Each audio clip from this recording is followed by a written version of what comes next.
Hello नमस्कार प्यारे विद्यार्थियों। तो ये अपनी जो सीरीज चल रही थी आधुनिक भारत की चल रही थी, हमने प्राचीन भारत को कंप्लीट कर लिया है। मध्यकालीन भारत के अपने 6-7 लेक्चर बचे हुए हैं, वो भी साथ साथ चल रहे हैं और ये आपके कहने पर हमने आधुनिक भारत को भी शुरू कर दिया है। तो आधुनिक भारत में आज आपका लेक्चर नंबर 3 है। देखो यहाँ पे जो लिखा है मैंने, आधुनिक भारत का तो लेक्चर नंबर 3 है। और जो आज का जो टॉपिक है वो रहेगा स्वायत्त राज्य एवं नए राज्यों का उदय और अंग्रेजों की उन पर विजय। तो इस टॉपिक में ज्यादा से ज्यादा आप देखोगे ना, तो ये 15 राज्य होते हैं, हैदराबाद, कर्नाटका, बंगाल, मैसूर, मराठा वगैरह, अवध वगैरह सब करके। तो ये हो जाते हैं आपके 15 राज्य। 15 राज्यों की सीरीज में से आज आपका फर्स्ट लेक्चर है, इस सीरीज का फर्स्ट है और आधुनिक भारत का तीसरा लेक्चर है। तो इस सीरीज में हम क्या करेंगे, दरअसल हमने पढ़ा था कि मुगल काल जो है, मुगल काल कमजोर हो जाता है आधुनिक भारत में औरंगजेब की मृत्यु के बाद। तो छोटे छोटे जो राज्य हैं उनका उदय होना प्रारंभ हो जाता है, जिनकी श्रेणी में हमने ये राज्य आपको दिखाए हैं कि ये राज्य हैं। तो ये राज्य हैं छोटे छोटे, अपने आप को स्वतंत्र घोषित कर लेते हैं। और उधर से दो कंपनी आई हुई हैं, यानी कि 4-5 जो भी हैं आई पुर्तगाली आए हैं। और जिनमें से दो का तो योगदान इसलिए मैं महत्वपूर्ण मानता हूं क्योंकि लास्ट में ना कर्नाटक युद्ध में फ्रांसीसी और अंग्रेजों का युद्ध होता, 3 कर्नाटक युद्ध होते हैं। तो तीसरे कर्नाटक के युद्ध के बाद ये साबित हो जाता है कि अब अंग्रेजों की स्थिति यहाँ पे मजबूत हो गई है। तो ये जो सीरीज हमने चलाई थी बच्चों के कहने पर, तो ये जो सीरीज चलाई थी हमने दरअसल इस कोर्स को लेके चलाई थी, HCS 2023 को लेकर। बाकी आप यूपीएससी या पीसीएस कोई भी एग्जाम दे रहे हो तो सभी में सेम ही कंटेंट होता है लगभग।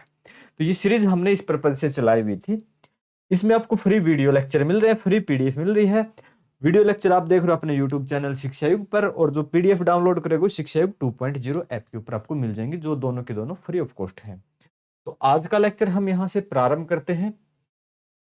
जो आज का लेक्चर रहेगा, आज के लेक्चर में हम पढ़ेंगे हैदराबाद के बारे में और कर्नाटक के बारे में।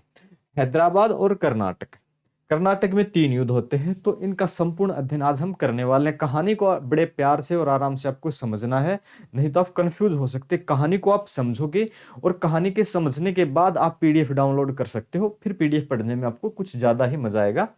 अदरवाइज आप डायरेक्ट पीडीएफ पे आए तो कुछ समझ में न आए, ऐसा हो भी सकता है।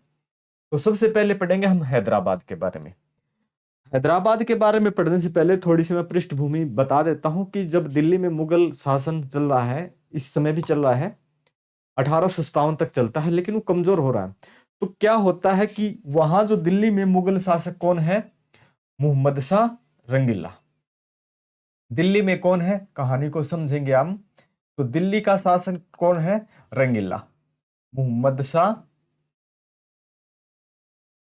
मोहम्मद शाह रंगीला। दिल्ली में कौन है, मोहम्मद शाह रंगीला। और मोहम्मद शाह रंगीला के दरबार में एक वजीर है जिसका नाम है चिनकिलिच खां या निजामुल मुल्क। क्या नाम है, यहाँ जो ये चिनकिलिच खां है ये क्या है, यहाँ का वजीर है, इस दरबार में ये वजीर है। और इसका जो कार्यकाल है ये 1722 से 1724 तक है। कहाँ पे, मुगल दरबार में ये वजीर है, मुगल दरबार में 1722 से 1724 तक। कौन, चिनकिलिच खां अथवा निजामुल मुल्क। आसफ जहां की इसको उपाधि बाद में दी जाती है। तो निजामुल मुल्क होता है यहाँ का ये वजीर होता है। मोहम्मद शाह रंगीला के व्यवहार से परेशान होकर वहां से अपना पद या ओहदा बोलते हैं उसको छोड़ देता है और छोड़ के दक्कन की ओर चल जाता है, यानी दक्षिण की ओर चलता है। और दक्षिण में आके हैदराबाद में आके एक नए राज्य की स्थापना कर देता है। कौन करता है, चिनकिलिच खां अथवा निजामुल मुल्क, नाम दो आदमी एक ही है। तो हैदराबाद के संस्थापक किसको बोल सकते हैं फिर हम, आसफ जाह को। यहाँ पे निजामुल मुल्क है जो मोहम्मद शाह रंगीला के दरबार में एक वजीर था। 1724 में क्या होता है, ये 22 से 24 में ये जब आके यहाँ पे अपनी स्थापना करता है तो यहाँ मुगलों के साथ संघर्ष हो जाता है। और मुगलों के साथ संघर्ष में क्या होता है कि मुगल सूबेदार है कौन, मुबारिज खां, मुबारिज खां। और इसकी लड़ाई हो जाती है, युद्ध हो जाता है किसका, चिनकिलिच खां का। और जो युद्ध है किस नाम से जाना गया, वो स्कूरखेड़ा का युद्ध। स्कूरखेड़ा के युद्ध में, यानी कि तुम हमारे वजीर थे, अलग से जाके कैसे अपनी सत्ता संभाल रहे हो, कैसे अपने, हाँ वो बात अलग है, इसने कभी अपने आप को स्वतंत्र घोषित नहीं किया, अपने आप ये नहीं बोला कि मैं राजा को कुछ नहीं मानता, करता अपनी मर्जी से था, लेकिन वहां खुलेआम घोषणा इसने कभी नहीं की थी। तो सूबेदार मुबारिज खां और इन दोनों की लड़ाई हो जाती है जिसमें मुगल सूबेदार हार जाता है, मुगल सूबेदार इसमें हार जाता है। उसके पश्चात मुगल बादशाह कौन है, मोहम्मद शाह रंगीला, वो इनको दक्कन का वायसराय नियुक्त कर देते हैं। किसको, चिनगिलिज खां को दक्कन का वायसराय नियुक्त कर देते हैं और आसफजा की उपाधि से आसफजा की उपाधि इनको प्रदान करते हैं। तो आसफजा की उपाधि प्रदान करने के बाद इनको जाना गया निजाम उल मुल्क आसफजा, निजाम उल मुल्क आसफजा। इसके आगे की घटना फिर समझते हैं। इसने क्या किया, केंद्रीय सरकार यानी मुगलों से कभी स्वतंत्रता की खुलेआम घोषणा नहीं की। इन्होंने कभी भी खुलेआम घोषणा नहीं की कि मैं मुगलों को कुछ नहीं मानता, मुगलों से मैं स्वतंत्र हूं। लेकिन ये व्यवहार में क्या करता था, ये व्यवहार में बिना पूछे लड़ाइयां भी लड़ता था, सुलह भी कर लेता था किसी के साथ, किताब भी बांटता था, यानी कि उपहार भी देता था, जागिर भी, सब कुछ करता था। लेकिन खुलेआम इन्होंने कभी भी ऐसी घोषणा नहीं की कि मैं मुगलों से स्वतंत्र हूं। लेकिन व्यवहार में सब स्वतंत्र ही था ये। इसने जागीरदारी प्रथा को अपनाया, जागीरदारी प्रथा को अपनाया। तो सर जी जागीरदारी प्रथा क्या होती है, ये भी जानना जरूरी है। जागीरदारी प्रथा क्या होती है, तो जानते हैं हम जागीरदारी प्रथा क्या होती है। यह भूमि की एक रैयतदारी प्रणाली थी। इसके अंतर्गत किसी भूमि से लगान प्राप्त करने और उसके प्रशासन की जिम्मेदारी राज्य के एक अधिकारी को दे दी जाती थी। तो ये होती थी जागीरदारी। क्या होती थी, जागीरदारी। अब क्या होता है, 1748 में इनकी मृत्यु हो जाती है। 24 में ये अपनी सत्ता स्थापित करते हैं, 48 में मृत्यु हो जाती है। करीब 24 साल तक अपनी स्थिति को काफी मजबूत कर लेते हैं। अब इनकी मृत्यु हो जाती है, तो मृत्यु के बाद उत्तराधिकार को लेकर वही घटनाएं होती हैं जो कि मुगल दरबार में होती हैं। मुगल दरबार में भी साजिशें चल रही होती हैं, क्योंकि मजबूत शासक नहीं है। औरंगजेब के बाद कोई मजबूत शासक नहीं है, तो जो छोटे ये क्या बोलते हैं इनको, शहजादे हैं, ये आपस में लड़ाइयां लड़ते हैं। और जो सामंत होते हैं वो अपनी मर्जी से शासक नियुक्त करते हैं। तो वही घटनाएं यहाँ भी हो जाती हैं। और आगे चल के हैदराबाद का जो उत्तराधिकार का युद्ध है और उधर कर्नाटक का उत्तराधिकार का युद्ध है, दोनों को मिला के अंग्रेजों और फ्रांसीसियों में 3 बार लड़ाइयां होती हैं, जिसमें अंतिम रूप से अंग्रेजों की विजय हो जाती है। अंतिम रूप से अंग्रेजों की विजय होती है। कालांतर में हैदराबाद में भी आंतरिक संघर्ष और कर्नाटक के प्रश्न पर अंग्रेजों और फ्रांसीसियों की कूटनीति का शिकार बनता है। तो ये दोनों, कर्नाटक और दोनों की अहम भूमिका मिलके है। आगे चल के अभी देखेंगे कि ये कर्नाटक युद्ध में क्या योगदान है इनका। फिर पढ़ते हैं दूसरे नंबर पे कर्नाटक। पहले पे हमने क्या पढ़ा था, हैदराबाद। पहले पे हमने पढ़ा हैदराबाद, दूसरे पे हम पढ़ते हैं फिर कर्नाटक। कर्नाटक के बाद यानी कि अंग्रेजों की विजय हो जाती है। तो अंग्रेजों से पहले पुर्तगालियों ने भी अपनी सत्ता को काफी मजबूत किया हुआ था। लेकिन बदकिस्मती से पुर्तगाली राजकुमारी कैथरीन की शादी ये अंग्रेज राजकुमार चार्ल्स द्वितीय के साथ हो जाती है, जिससे बंबई प्रांत है वो क्या बोलते हैं, दहेज में पुर्तगाली अंग्रेजों को दे देते हैं। और वो क्या करता है राजकुमार, उसको 10 पाउंड के बदले अंग्रेज कंपनी को दे देते हैं। यानी कि कोई भी चीज लाखों करोड़ों की हो और उसे आप थोड़ी सी कीमत पे दे देते हैं, तो यानी कि वो तो उनको तो फायदा हो ही जाता, कोई किराया नहीं, कोई टैक्स नहीं एक्स्ट्रा में। तो ये यानी कि मुंबई प्रांत यहां से पुर्तगालियों के हाथ से निकल जाता है और फिर अंग्रेजों की स्थिति वहीं से मजबूत होनी प्रारंभ हो जाती है। कर्नाटक के बारे में देखते हैं। कर्नाटक है वो मुगल दक्कन का एक सूबा था, मुगल दक्कन का एक सूबा था, यानी कि एक राज्य था, जो कि हैदराबाद के निजाम के अंतर्गत आता है। इसका देख रेख कौन करता था, इसका मालिक कौन था, यहाँ का जो क्षेत्रीय हैदराबाद का निजाम था। हैदराबाद के निजाम की 1748 में मृत्यु हो जाती है। 1748 में मृत्यु होने के बाद यानी कि हैदराबाद के निजाम की मृत्यु के बाद यहाँ का जो शासक है, छोटा शासक, जिसका नाम है सादतुल्ला खां, इसने कर्नाटक को दिल्ली की सरकार और हैदराबाद से स्वतंत्र घोषित कर लिया। हम न तो दिल्ली को कुछ मानते हैं, यानी कि हम न ही तो मुगलों को कुछ मानते हैं और न ही हम हैदराबाद के निजाम को कुछ मानते हैं, दोनों से अपने आप को स्वतंत्र घोषित कर लिया। क्योंकि हैदराबाद के निजाम का कोई ठोस यानी कि मजबूत उत्तराधिकारी भी नहीं होता, वहां भी वही लड़ाई होती है और यहाँ भी वही हो जाती है, दोनों जगह वही विघटनकारी परिस्थितियां क्रिएट हो जाती हैं। और क्या करता है ये सादतुल्ला खां, क्या करता है, अरकाट को अपनी राजधानी बना लेता है। लेकिन इनकी भी मृत्यु हो जाती है, फिर यहाँ पे भी वही घटना हो जाती है। सादतुल्ला खां की मृत्यु के बाद उत्तराधिकार के संघर्ष को लेकर कर्नाटक की स्थिति बिगड़ गई। अब उधर हैदराबाद उधर कर्नाटक दोनों में उत्तराधिकार को लेकर विवाद हो गए। जब हैदराबाद के निजाम की मृत्यु हो गई तो ये अपने आप को स्वतंत्र घोषित कर लेता है और स्वतंत्र घोषित कर लिया। लेकिन अब इसकी मृत्यु के बाद इसके उत्तराधिकार में भी वही लड़ाइयां होती है। कर्नाटक के उत्तराधिकार का प्रश्न अंग्रेजों और फ्रांसीसियों के मध्य राजनीति का हस्तक्षेप का कारण बनता है, यानी कि कर्नाटक और आपका जो है हैदराबाद। क्या होता है आगे, कैसे घटनाएं घटती हैं देखते हैं अभी। तो पहला जो युद्ध होता है, वो होता है प्रथम कर्नाटक युद्ध के नाम से, जिसको जानते हैं 1746 से 48 तक। 1746 से 48 तक क्या घटनाएं होती हैं? दरअसल इस युद्ध की जो घटनाएं जो हैं वो यहाँ की भारत की स्थिति के अनुसार नहीं है। ये भारत में इनकी स्थितियां क्रिएट नहीं हुई हैं, इनकी स्थितियां यूरोप में ही हो चुकी हैं और उन्हीं का इफेक्ट है। यानी कि वहां जो यूरोपीय शक्तियां हैं, फ्रांसीसी और अंग्रेज वहां लड़ाई लड़ रहे हैं, तो उनके जो कैंडिडेट आए हुए, नागरिक आए हुए यहाँ पे जो कंपनी के माध्यम से, ये यहाँ भी आके अपनी लड़ाइयां लड़ने लगते हैं और वहीं की वजह से यहाँ पे लड़ाई होती है प्रथम कर्नाटक युद्ध का। तो देखते हैं प्रथम कर्नाटक युद्ध में क्या होता है। क्योंकि उस समय तक 1746 से 48, उस समय तक तो हैदराबाद का निजाम यानी कि निजामुल मुल्क आसफ जहां भी जिंदा है। तो ये कर्नाटक में जब पहला युद्ध होता है तो वो वहां पे जिंदा है। घटना क्या होती है, इस युद्ध को सेंट थोमे का युद्ध भी कहा जाता है। इस युद्ध की पृष्ठभूमि ऑस्ट्रिया के उत्तराधिकार के गृह युद्ध के कारण होते, उत्तराधिकार के युद्ध से तैयार होती है। उधर ऑस्ट्रिया में भी उत्तराधिकार का युद्ध चल रहा है। उधर एक पार्टी को तो फ्रांस सपोर्ट कर रहा है, एक पार्टी को अंग्रेज। दोनों पार्टियां आपस में लड़ रही हैं, हमारी मर्जी से हम कहीं दोनों से मतलब अलग है ऑस्ट्रिया, वहां ऑस्ट्रिया के उत्तराधिकार को युद्ध चल रहा है, उनके युद्ध को लेकर वो दोनों पार्टियां वहां लड़ रही हैं और उनके नागरिक यहाँ के भारत में भी लड़ रहे हैं, जिसका कोई मतलब नहीं, उनका घरेलू कोई मैटर ही नहीं है, मतलब ही नहीं है कोई तीसरे देश के साथ। और वहां के फिर वही कहानियां यहाँ पे भी हो जाती हैं। तत्कालीन कारण क्या होता है, यानी कि दोनों के बीच में लड़ाइयां तो लड़ रही हैं, लेकिन क्या होता है, आग में घी डालने का काम किसने कर दिया कि भाई वहां लड़ाई थी लेकिन यहाँ तो चल रहा था, अपना मनमुटाव चल रहे थे, कि आग में घी डालने का काम किसने कर दिया, जिसको बोलते हैं हम तत्कालीन कारण। क्या होता है, अंग्रेज अधिकारी है कैप्टन बार्नेट। कैप्टन बर्नेट क्या करता है, कुछ फ्रांसीसी जहाजों पर कब्जा कर लेता है। अंग्रेज अधिकारी है कि कैप्टन बर्नेट, जो कि फ्रांसीसी जहाजों पर कब्जा कर लेता है।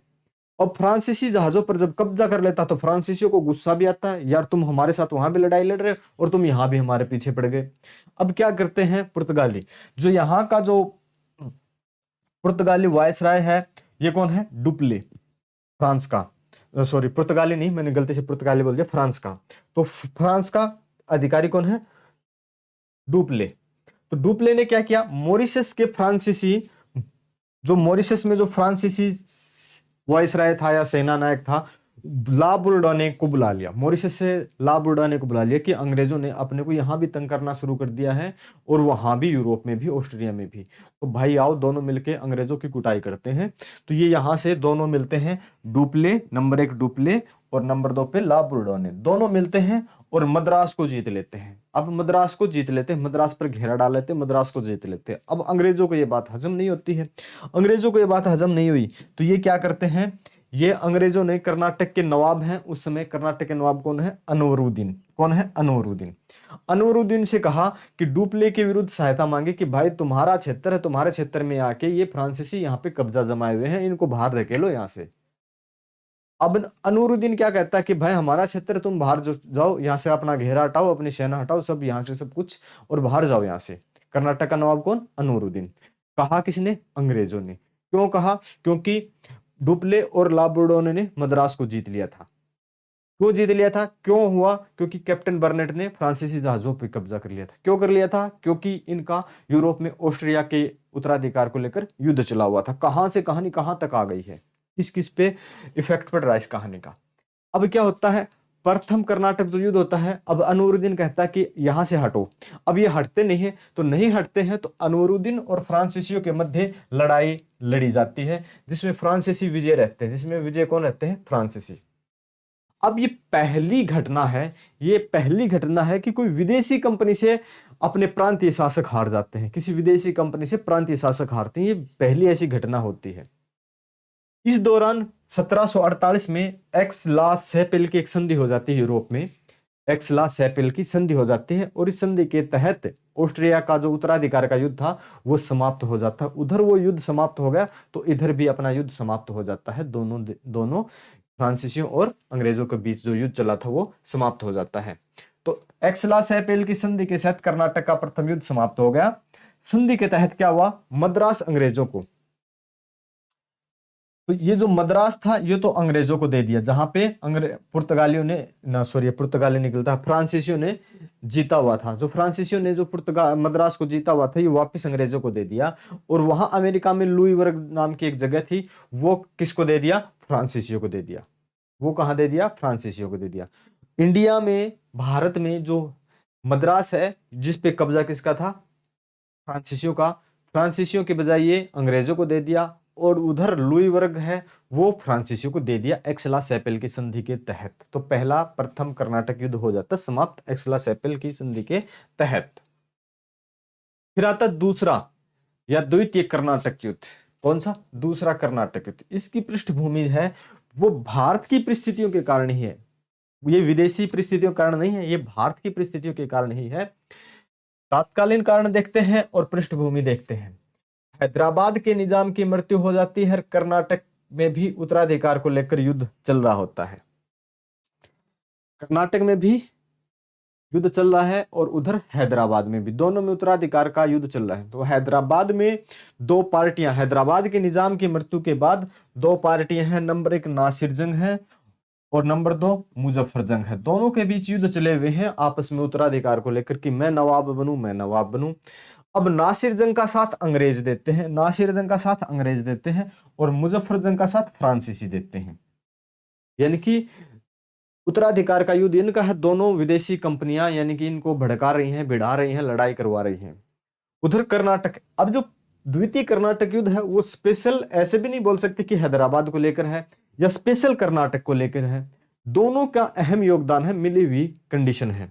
कर्नाटक के उत्तराधिकार में एक नंबर पे अनवरुद्दीन है और दूसरे नंबर पे चंदा साहब या चांदा साहब के नाम से जाने जाते हैं, वो है।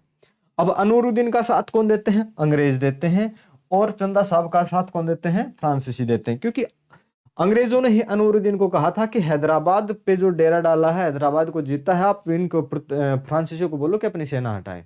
और फिर अनवरुद्दीन और फ्रांसीसियों के मध्य लड़ाई होती है प्रथम कर्नाटक युद्ध में, जिसमें अनवरुद्दीन हार जाते हैं। अब कहानी को समझो क्या होता है, कहानी थोड़ी सी समझते हैं। अब कर्नाटक और हैदराबाद दोनों के बीच में लड़ाई लड़ी जा रही है। अब क्या होता है कि 1749 के दौरान अनवरुद्दीन मारा जाता है युद्ध में।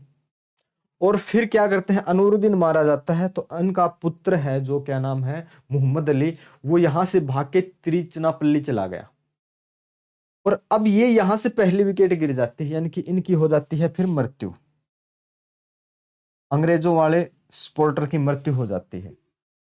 कुछ समय बाद नासिर जंग की भी मृत्यु हो जाती है, अगले युद्ध में 1 साल बाद इनकी भी मृत्यु हो जाती है। तो अंग्रेजों की साइड से तो दो विकेट गिर चुके हैं। अब देखते हैं तो फ्रांसीसियों की स्थिति मजबूत है, क्योंकि अंग्रेजों ने यहां नासिर जंग का साथ दिया था, इनकी भी मृत्यु, अनवरुद्दीन का साथ दिया था, इनकी भी मृत्यु हो जाती है। लेकिन फिर भी अपनी स्थिति को पलटवार में लेके आते हैं अंग्रेज। फ्रांसीसियों की स्थिति मजबूत है, इनकी कमजोर हो चुकी, क्योंकि इनके दोनों ही, जिनको ये शासक बना रहे, दोनों ही मृत्यु को प्राप्त होते हैं। फिर भी ये पलटवार करते हैं और यही शासक बनते हैं। तो कहानी को समझें कैसे कैसे क्या हुआ था। 1749 में अंबर का युद्ध होता है। कौन सा युद्ध, किस नाम से जाना जाता है? अंबर का युद्ध। अंबर का युद्ध होता है, इसमें अनवरुद्दीन की मृत्यु हो जाती है और उसके बेटे मोहम्मद अली ने तिरुचिरापल्ली में भागकर शरण ली, अपनी जान बचाने के लिए कहां भाग गया? तिरुचिरापल्ली में भाग गया। 1750 में हैदराबाद में नासिर जंग भी मारा गया। तो 1750 में नासिर जंग भी मारा गया। ये 1749 में मारा गया था और ये 1750 में मारा गया, नासिर जंग भी मारा गया। अब दोनों ही अंग्रेजों के जो यानी कि अंग्रेजों के जो साथी थे, जिनका अंग्रेज साथ दे रहे थे, दोनों ही मारे जा चुके थे। मुजफ्फर जंग नवाब बनता है। नवाब कौन बनता है? मुजफ्फर जंग। ये कौन? ये बनता है नवाब। नवाब कौन बना? ये बनता है, ये नवाब बन गया। ठीक है। इसने क्या किया? मुजफ्फर जंग ने डुप्ले, जो फ्रांसीसी वायसराय है, को मसूलीपट्टनम और पांडिचेरी का क्षेत्र प्रदान कर दिया। साथ ही साथ इसने डुप्ले को कृष्णा नदी से लेकर कन्याकुमारी तक का गवर्नर भी बना दिया। क्या बना दिया? गवर्नर भी बना दिया। यानी कि पुर्तगाली नहीं, सॉरी, फ्रांसीसियों की इतनी मजबूत स्थिति हो जाती है। मुजफ्फर जंग की मृत्यु के बाद शासक कौन बनता है? अब क्या होता है कि कुछ समय बाद जो शासक बनता है मुजफ्फर जंग, ठीक है, मुजफ्फरजंग की मृत्यु हो जाती है, कुछ समय बाद इसकी भी मृत्यु हो जाती है, और इसका उत्तराधिकारी शासक कौन बनता है? सलाबत जंग। सलाबत जंग। फिर अगला शासक कौन बनता है? सलाबत जंग। अभी तक तो मजबूत स्थिति चली हुई है इनकी, फ्रांसीसियों की। मुजफ्फर जंग ने इनको अच्छा खासा क्षेत्र दे दिया और वो गवर्नर भी बना दिया। इनकी मृत्यु के बाद सलाबत जंग बनते हैं। सलाबत जंग इनको उत्तरी सरकार, यानी कि जो उड़ीसा बिहार उड़ीसा का जो क्षेत्र है इस साइड का, उत्तरी सरकार का क्षेत्र दे देते हैं। ये क्या करते हैं फ्रांसीसी? क्या है? उत्तरी सरकार। उत्तरी सरकार किसको बोलते हैं? यानी कि जो भारत का कुछ इस प्रकार का जो क्षेत्र है ना, तो ये वाला क्षेत्र जो है, ये वाला जो क्षेत्र है, इसको बोलते हैं उत्तरी सरकार। क्या बोलते हैं? उत्तरी सरकार। उत्तरी सरकार इस क्षेत्र को बोला जाता है। तो ये क्षेत्र भी दे दिया जाता सलाबत जंग के द्वारा। डुप्ले ने क्या किया? अब डुप्ले यानी कि फ्रांसीसी, डुप्ले ने क्या किया? हैदराबाद में बस्सी के नेतृत्व में, बस्सी कौन? एक सेना नायक है। बस्सी के नेतृत्व में एक फ्रेंच सैन्य टुकड़ी तैनात कर दी, जिससे दक्षिण में फ्रांसीसियों का नियंत्रण और बढ़ सके। अब डुप्ले की जो कंडीशन है काफी मजबूत है, बड़ा दिमाग के तौर पे मजबूत आदमी है, लेकिन दुर्भाग्यवश इनको फ्रांसीसी सरकार वापस बुला लेती है। भाई तुम तो बार बार लड़ाइयाँ कर रहे हो, हम कितनी सुलह कराएं तुम्हारी।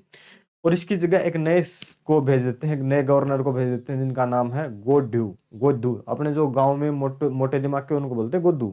तो ऐसे गोड्डू टाइप का आदमी था, जिसको गोड्डू या गोडियो के नाम से भी जाना जाता है। ऐसी कुछ कंडीशन होती है। अब तक हैदराबाद में बस्सी के नेतृत्व में एक फ्रेंच टुकड़ी तैनात की, जिससे फ्रांसीसियों का नियंत्रण और बढ़ गया। अब तक फ्रांसीसी काफी मजबूत में है। अब क्लाइव है जो अंग्रेज अधिकारी है। क्लाइव कौन है? ये एक अंग्रेज है। अब अंग्रेजों के मन में भी है कि यार सब कुछ ये ही कैसे कर रहे हैं, कुछ तो काम हमारा भी तो है।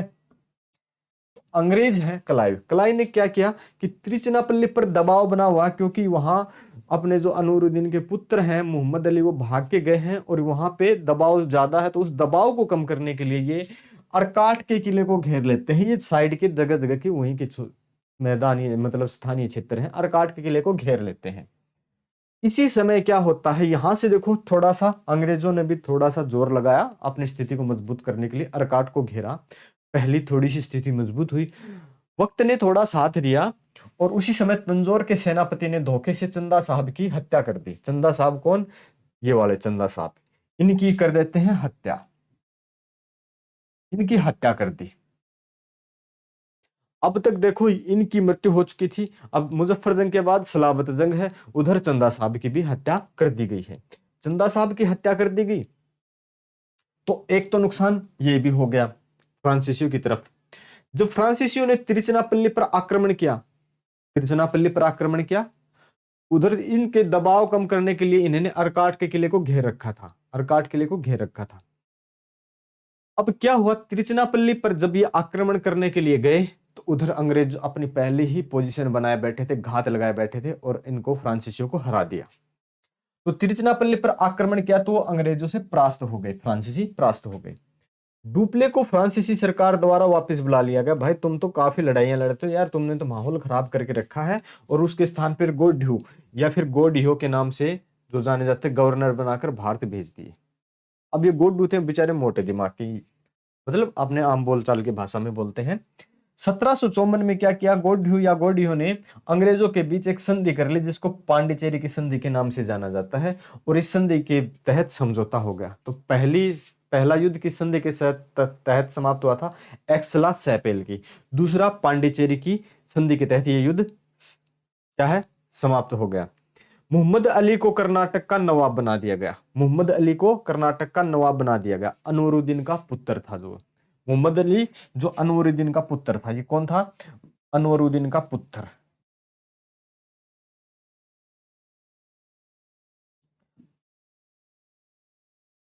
अनवरुद्दीन का पुत्र। और किसकी हेल्प है यहाँ पे? ये अंग्रेजों के समर्थक थे। ये अंग्रेजों के समर्थक थे, अंग्रेजों के समर्थक थे। तो अंग्रेजों की तरफ थोड़ा सा झुकाव हुआ या नहीं हुआ? आप कहोगे सर हुआ। ये अंग्रेजों के समर्थक थे। अब अंग्रेजों की तरफ, अच्छा आगे लिख रखा था जो अंग्रेजों का समर्थक था, तो अंग्रेजों की तरफ पलड़ा फिर से झुकता है, तो दूसरा युद्ध हो जाता समाप्त।